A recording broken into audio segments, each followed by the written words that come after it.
Hello and welcome everybody, it's Matt from PRMGG here. So, this is video 3 of a series that I'm doing. I was at Gen Con, I came across this game called Legions: Realms at War. It's basically going to be a commander style game where you have a warlord and you pick your faction, you have your warlord that represents the faction, and then you play either head-to-head or, and I think it's designed to be like Commander, meaning multiplayer. I don't know if there's going to be a competitive scene. I think there are tournaments and there are leagues. I think that is going to be competitive. The game is about 2 years old. It was kickstarted successfully and is a Canadian company. The game is Future Lore Studios. Taylor is the CEO and creator of the game. Yeah, so I've already done 2 videos on these 2 here. So basically, these videos here, this last video and this video, this one is going to be just basically an unboxing.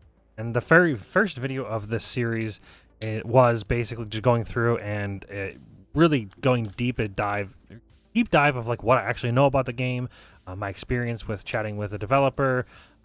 Just as a full disclosure, I bought these, but the playmat was free, and they also added in some other things in the box. I have an actual booster box of the sets that the first and second set that came out, which is the Ravaged Lands and the Frontiers, I believe, or maybe it's Empires on the Rise. Maybe there's 3 sets. There's a blister set and an expansion set, which I'm not sure what those are. But then there's Empires on the Rise, which is the set 2 booster box, and the Ravaged Lands. So that's what I bought.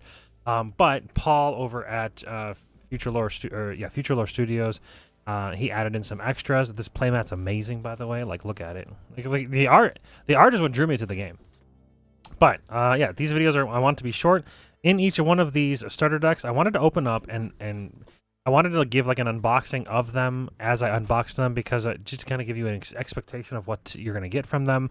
But I also wanted to be able to like play with them and then give you guys a full like what I think of the game, because right now I've never even played a game yet. So we've got 2 starter decks. This is what you'll expect here. You've got you get 2 booster packs of Ravaged Lands, which is I believe is their very first set. That was released in 2021. They are first edition. There are first and second edition printings of cards. And yeah, so you'll have, I don't know if there's second edition printings of any cards yet, but they do plan to do reprints.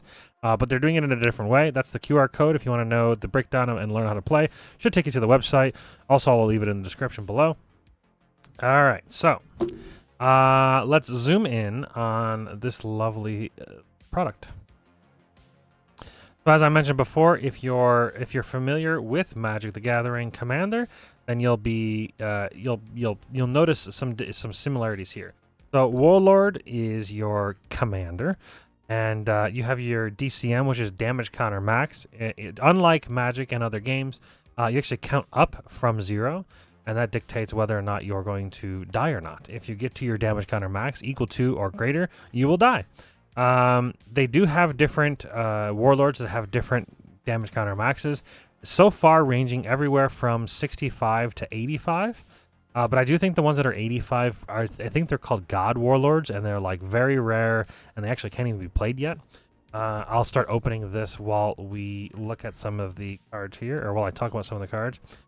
So you select your warlord you start the game with your warlord on the battlefield, ready to go. But you can't use their abilities that they have until after a certain duration of time has occurred, or until you pierce the veil. I think that's like their way to like kind of like try to keep the game a consistent number of turns, maybe. I have seen one card so far that has kind of like bypassed the piercing of the veil, like it made it occur quicker. What is going on here? So I'll explain what I meant by piercing the veil here shortly. All right, so you have this card here. This is the what is this? Sharn, the Orcbane Blood Maiden. So these are the Orcs faction, and it has a special ability. It has a magical attack and a physical attack. I know for sure you cannot use the special ability unless you've pierced the veil. I'm not 100% sure. I believe you can't use any of these until you pierce the veil. I'm fairly certain on that, but I'm not 100%. So you have this special ability.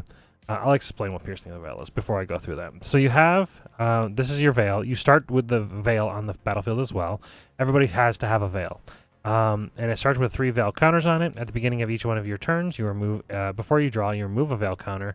If there are no Veils, you flip this.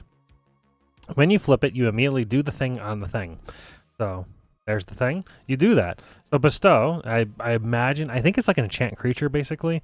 +2 to attack to all Orc Warriors that are currently on the battlefield. I have to imagine Bestow has to be maybe just a global effect. I'm not 100% sure. The keyword Bestow so far hasn't been explained. It's either an attachment or it's a global effect. It's one of those two. So once you pierce the Veil, ideally on turn 3 or 4, I think it have to be. You think you have to remove a card, so it's always on turn 3. That unlocks your ability to use your Warlord. Otherwise, it still can be attacked, but it can't be. You can't use the effects. But then it allows you to do the thing. So target 1 Orc Bane or Outer Rim Orc Warrior on your side of the field. The targeted warrior can attack a target player's Warlord directly. So normally you have warriors that can block for your Warlord. And you can't attack a Warlord directly unless they have no warriors. This appears to give your creature like unblockable, which is pretty interesting. The magical attack you can use once, or magical and physical you can choose one to use each turn. Deal 2 damage to all opponent warriors. So that seems very strong. And then, or attack and deal 5 damage. It seems like the magical attack is like a global thing, or not global thing. It seems like it's like an effect, like a spell almost. And then the physical attack seems to just do a bunch of damage. So then what I'm going to do here, that's about it that I want to go through as far as details are concerned. I mainly want to just do an unboxing of each of these, give you guys an idea of what each one of the starter decks have in case you want to go buy them. Oh, they are $20, and you get 2 booster packs and 2 decks. Like, that's a steal. The price is actually very reasonable. This Synergy, I believe you also start with on your side of the battlefield, but I think it has CD5, so I don't know if like you can activate it in 5 turns, or if you activate it once, it lasts that turn, and then you have to wait 5 turns to do it. I'm guessing that's what it is.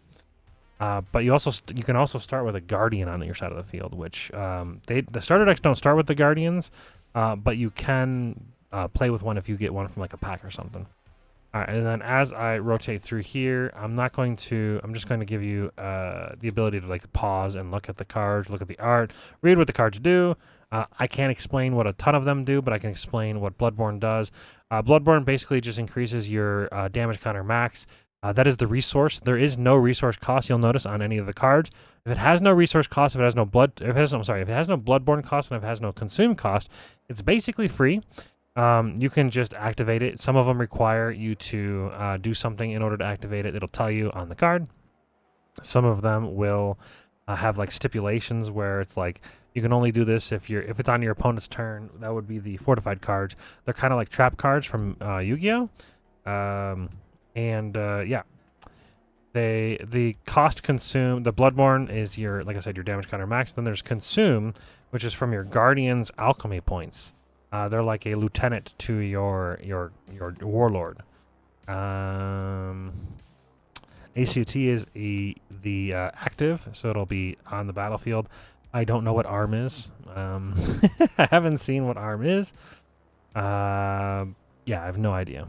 I can't even reading the card doesn't necessarily tell me how it functions as far as like whether it's like on the field. It is a fortified card, and there are fortified slots.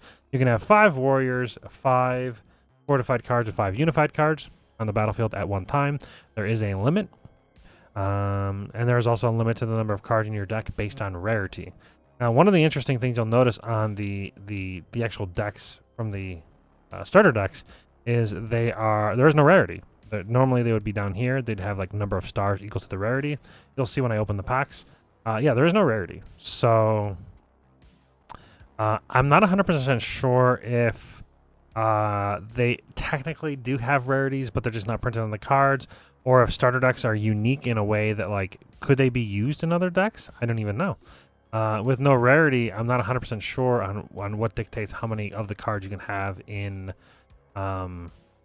your deck, because the rarity dictates how many cards you can have, and if they have no rarity on them, can you even use them in normal decks? I don't know. Then you've got your other one here. This one is Alero, the King of Kingdoms. So DCM, damage counter max of 70. The special ability is Last Man Standing. If Alero, the King of Kingdoms, destroys a warrior this turn, reduce his damage counter max by the attack of the destroyed warrior plus 4. That seems pretty strong. Now, one thing I wonder, when you do attack, so this says attack, deal 5 damage. I wonder if the creature that he attacks, if it deals damage back. I don't know about that. I don't know exactly how your commander works. I'm sorry, your warlord works with attacking. I know it can attack. It has attacks. And I know that the way that normal attacking works is if you have a creature with if you have a warrior with attack of 1, and then if you have another warrior with an attack of 1, they would trade because they both have an attack of 1. But if one has an attack of 4 and the other one has an attack of 3, the one that has an attack of 4 would kill the one that has an attack of 3, and then the one that has an attack of 4 would take 3 damage, and if it doesn't take any more damage, it heals back up. But if a warlord attacks a warrior, do they take damage back? I don't know. This Veil here, they all have the same Veil counter 3. The only other thing that really matters is in the bottom here. Conscript up to 2 warriors from your hand to your side of the field. Oh, this has more. Most of the time, I've only seen they have 1 effect. This one has more effect onto it. Target up to X armament cards. Okay, so arm is armament cards in your discard pile, where X is the number or the amount of warriors you conscripted by this effect. Equip 1 armament card to each warrior or both to 1 warrior, ignoring its conditions. So armament seems to be like an equipment, maybe? So now we have an idea of what armament is. Here's the synergy. Draw cards until your hand is full. Holy what? And you can conscript an additional warrior this turn? This is bonkers. In Magic terms, this is like... It's basically like take an extra turn. You can only conscript one warrior each turn. Conscripting is basically like summoning. And that dictates that's kind of like dictates the the pace of the game. But cards like that, where they allow you to basically bypass the conscription, it seems like this blue. Oh, of course it's blue. I didn't even think about that. It's blue. Of course you're gonna draw cards and do a bunch of stuff. There's probably counter spells in here too. I love blue and green. Ooh, I wonder if there's gonna be multicolored or multi-factioned warlords. That would be very cool. It seems like right now everything's monocolored, as far as I can tell. Yeah, so that'll be interesting. All right, so now I'm just going to flip through the cards, and if you would like to pause and read what they do, you go ahead and do that. I'm trying to keep each one of these under 15-20 minutes. This is basically just an unboxing. I am curious if there are any... I think they're going to be fortified. So I'm going to look at the fortified cards just briefly. I want to know if there's counter spells. So you're fortified. It's either the armament cards. This card equips to a warrior you control. If the equipped warrior were to be destroyed by a card or effect, destroy this card instead. Ooh, like a shield. Okay. What's it called? Shield of Unholy Valor. Undying Valor. Pretty good. A lot of arm cards. Okay. But yeah, I'm very curious in the fortified cards if there's counter spells. All right, fortified. So it's a fortified armament card. Interesting. So these are like trap cards, basically. Wow. Bestow +5 to the equipped warrior. Holy. All other armament cards equipped to this warrior cannot be destroyed by an opponent's card effects. You can only control 1 equipped heroic plate mail. Huh. Very strong. Okay, another fortified. Draw a card, discard a card. You can then conscript up to 2 warriors from your hand to the side of the field. Jeez. If this card is in your discard pile, except the turn it was sent there, you can eradicate this card, search your deck for 1 resistance unified card, and add it to your hand. So is resistance the symbol? Or is resistance the resistance like it has of the resistance? Get 3 of those. I'm guessing resistance equals the symbol. That's probably the faction name. So far, none of them are counterspell that I can tell. And now we're into warriors. Okay, so no counterspells. Wonderful. Confirmed, no counterspells ever in the game. Don't, that's not true. What is that guy? That is not a guy I want to play. He looks weird. A hobo. He's a vagabond, sorry. Sorry, a vagabond. But so far, the art is pretty awesome on a lot of these cards. I'm still confused on whether or not the starter cards can be played in normal decks. I have to imagine they can be. But like I said, they have no symbol on them. no rarity symbol, and I think the rarity dictates what exactly they can be played in, or like the number of cards. It basically goes like stars 1 through 3 can have 3 copies. If it has more than 4 stars, if it has 4 stars, then you can have 2 copies. And if it has 5 stars, you can have 1 copy. But like, these have no stars. So what does that mean? Can they just not be played? 'Cause that would be kind of lame. I'm hoping that's not true. I don't think so. I have to imagine that they probably maybe have rarity built into them in some other fashion. But I guess if you could only play starter decks versus starter decks, I guess that's fine. But I'd rather use starter decks. I'd rather be able to play starter decks. Okay, so no foil. Foils have a decent amount of warp in the Ravaged Lands packs so far that I've noticed. You know what I mean? Star means you can have 3 in your deck. 3 in the deck. You can have 3 in the deck. Yep, still 3 in the deck. And boom, 3-star rarity. You can have 3 in the deck. Consume 10. That's a lot.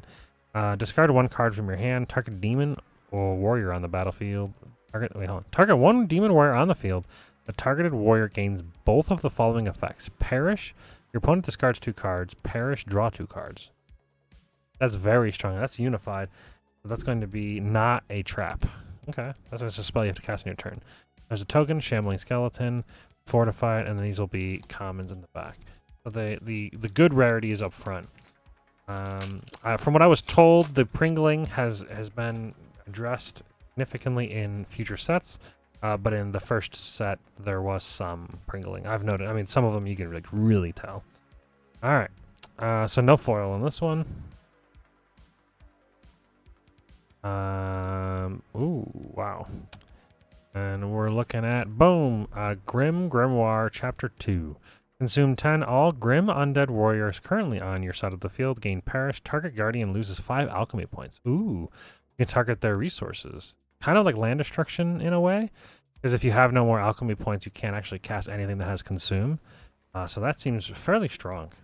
Yeah, thanks for watching, everybody. Hope you guys enjoyed. I've got one more of these starter decks to open, and then I plan to sleeve them up, and then I'm going to join the... I'm already in the Discord for the Legions Realms at War, and I'd like to, hopefully, somebody in there that is experienced with the game can kind of shepherd me into playing a little bit, playing with the starter decks, and then maybe even I'll build my own deck.